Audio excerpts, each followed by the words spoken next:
Walk into any apartment in the city. Don't check the lease, don't ask the rent, just look around for 30 seconds. I can tell you exactly how much financial margin that person has, not from what they own, from what they don't. The person with the 75-inch TV, the leather sectional, the kitchen gadgets still in boxes, the closet bursting with tags still attached, they're 2 paychecks from panic. They earn $150,000, they have $800 in savings. The person with a modest couch, the right-sized TV, the kitchen with exactly 7 pans that all get used, the closet with 12 shirts that all get worn, they have 18 months of expenses saved. They invest 40% of their income. They earn $75,000. Same neighborhood, same building sometimes. The person earning half has 10 times the security. This isn't about minimalism. It's not about deprivation. It's about a trap so invisible that the people caught in it can't see it, even when they're standing in the middle of it. My name is Anika, and I call this the visibility trap. It's the first of 3 traps that make high earners feel poor. And today, I'm going to show you why your apartment is the best financial diagnostic tool you own, and how to read it. Stay till the end. I'm giving you the 5-question enough audit that will show you exactly where you are on the spectrum and where you need to be. Most people think about money in 2 states, broke or rich. But there's actually a spectrum, and understanding where you are on it changes everything. Scarcity. You know exactly where every dollar goes, not because you're tracking, because you have to. Every purchase is a decision. Every decision has weight. You're not living, you're surviving financially. Enough.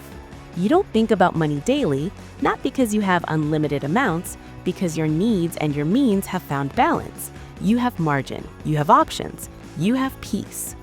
Excess. You have so much that money becomes invisible. You stop counting, you stop questioning. You accumulate because the default is why not instead of why. Here's the trap. Most high earners think they're at enough or moving toward excess. They're actually stuck in a hidden 4th category I call invisible scarcity. They earn $150,000, they spend $145,000. They have all the trappings of excess, the gadgets, the subscriptions, the upgrades, but none of the security. They're functionally living in scarcity, but the numbers are bigger. And because the numbers are bigger, they can't see it. The trap is invisible.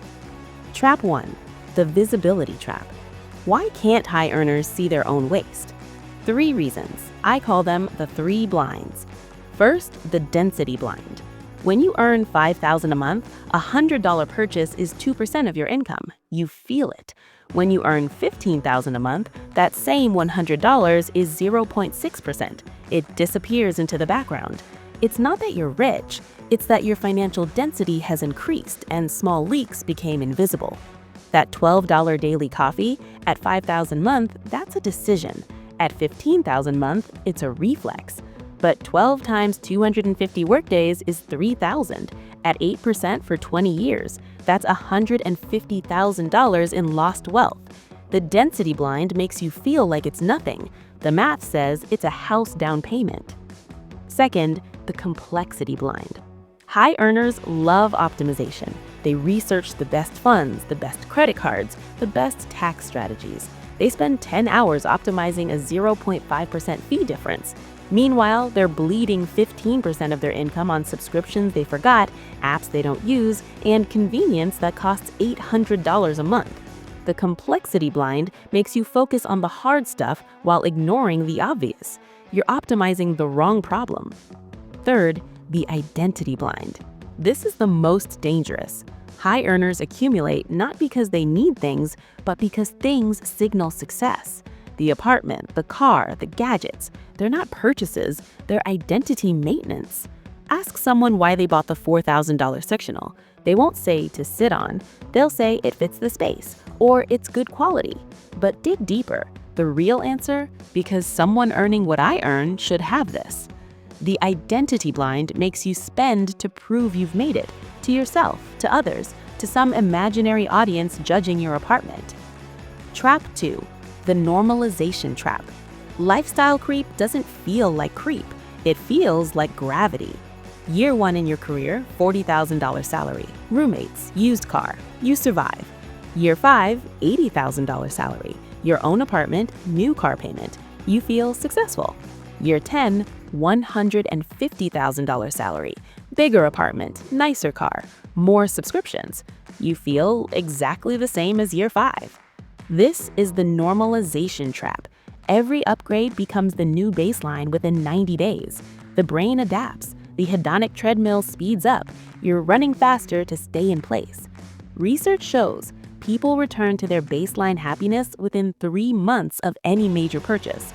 The $4,000 sectional feels special for 90 days. Then it's just where you sit. The $75,000 car feels incredible until it's just your car. Then you need the next thing. High earners don't realize they're on this treadmill because the purchases feel normal for their income. Of course, someone earning $150,000 has a $2,000 apartment. Of course, they have the premium subscriptions. Of course, they upgrade their phone every year. But of course is the most expensive phrase in personal finance. It turns decisions into defaults. It turns questions into assumptions.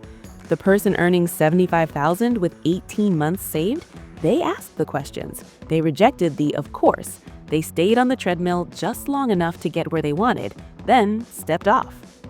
Trap 3, the identity trap. Let me tell you about Rahul, $180,000 salary, tech lead. His apartment is a museum of who he thinks he is. The home gym for the athlete he plans to become. The expensive camera for the photographer he might be. The 40 books unread for the intellectual he wants to appear as. Rahul isn't buying things, he's buying identities. And identities are the most expensive purchases because they never deliver.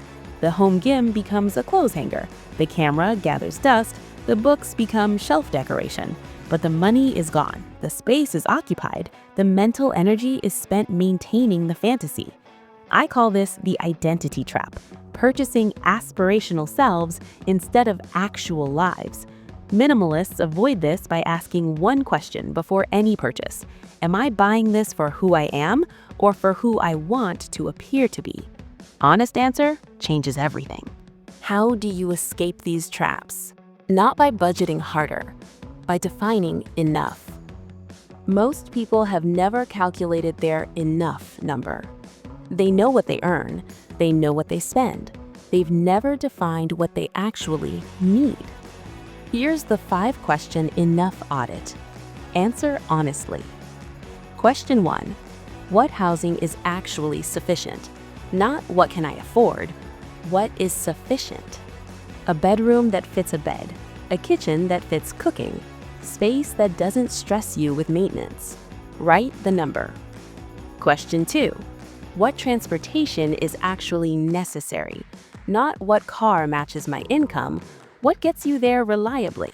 The $15,000 Honda and the $45,000 BMW both arrive.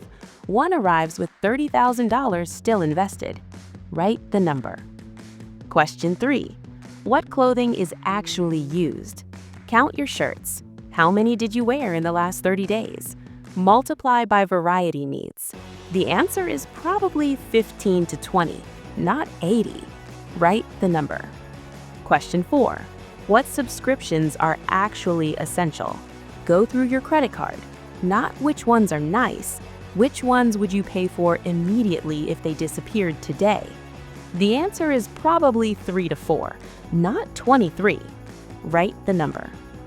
Question 5. What is your actual monthly enough? Add questions 1 through 4. Housing, transport, clothing budget, essentials. Add 20% for margin. This is your enough number. Now compare. If you earn $150,000 and your enough is $60,000, you have $90,000 of optionality. You're choosing to spend it on identity maintenance instead of freedom. The person earning $75,000 with enough at $45,000, they have $30,000 of optionality. They're choosing freedom. Same math, different choice. Theory is cheap. Here's what you do this week. The closet test. Step 1, remove everything from your closet. Everything. Put it on your bed. Step 2, for each item, ask the replacement test. If this disappeared, would I buy it again today at full price? Step 3, sort into 3 piles. Definitely yes, definitely no, maybe. Step 4. The definitely no pile: sell, donate, discard this week. Not someday, this week. Step 5. The maybe pile: box it. Store it out of sight. If you don't retrieve anything in 60 days, donate the box unopened. What you'll discover: you use 20% of your possessions 80% of the time. The other 80% is identity maintenance, aspirational selves, someday fantasies. The person with 18 months saved, they did this test every year. They stopped paying rent to store fantasies. Those 2 apartments I described, they're not about minimalism, they're about honesty. The $150,000 earner with a full apartment and empty bank account, they're not bad with money.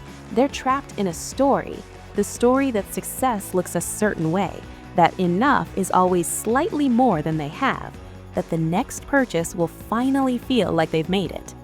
The $75,000 earner with space and savings, they're not depriving themselves. They're free. They can leave the job. They can take the risk. They can say no. Their possessions don't own them. This is the choice: the freedom of enough or the prison of more. The visibility trap makes you think you need more income. You don't. You need more visibility. The normalization trap makes you think this is just how life is. It isn't. It's just how your life is. The identity trap makes you think you're buying happiness. You're not. You're buying a story that expires in 90 days. Here's what nobody tells you: the moment you define enough, you win. Not when you hit some number, not when you buy something, the moment you decide. Because that moment, you stop running, you start living. Your apartment is a diagnostic tool. Look around. What story is it telling? Is it the story of enough or the story of invisible scarcity? The choice is yours, but choose soon, because every month of more is a month of freedom you don't get back. If this hit you, comment enough below and share this with someone whose apartment tells a story they don't want to keep living. Subscribe, hit the bell. This series will change how you see money forever.